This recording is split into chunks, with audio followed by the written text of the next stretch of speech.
नमस्कार मित्रांनो. आपला लाडका दादा गेला. महाराष्ट्राचा दादा गेला. लोकनेते अजितदादा पवार, उपमुख्यमंत्री महाराष्ट्र राज्य, असा आपला ढाण्या वाघ गेला. पुणे शहर आणि पुणे शहराचा विकास करणारा आपला योद्धा नेता गेला. नुकतंच बीड जिल्ह्याचे पालकमंत्री अजितदादा झाले होते. आता बीड कायापालट होईल अशी आशा असताना बीड शहराचं अतोनात नुकसान झालेलं आहे. अजितदादा गेल्यानंतर याची खंत मनाला प्रत्येक बीड जिल्ह्याच्या माणसाला लागलेली आहे. महाराष्ट्राचं हे अतोनात नुकसान आहे. अजितदादा हे अजातशत्रू व्यक्तिमत्व होते. त्यांना कोणीही विचारलं की तुमच्याबद्दल कोणी असं बोललं, त्यावर ते एकच बोलायचे की मी कामाचा माणूस आहे, मला काम करायचे आहे. लोक बोलतात. कोणालाही उलटून न बोलणारा आपला दादा गेला. जातीवाद, धर्मवाद न करणारा आपला दादा गेला. महाराष्ट्राचं कधीही न भरून निघणारं हे नुकसान आहे.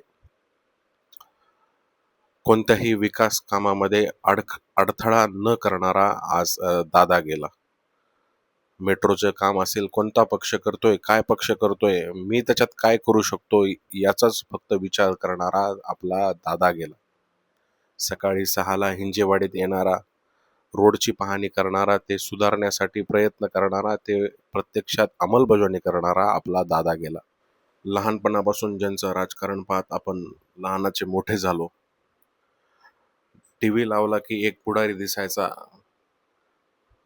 तो मिश्किलपणे बोलायचा आणि आपण खळखळून हसायचो. असा मिश्किलपणे अजातशत्रू व्यक्तिमत्व असणारा आपला दादा गेला. याची खंत मनाला आयुष्यभर राहील.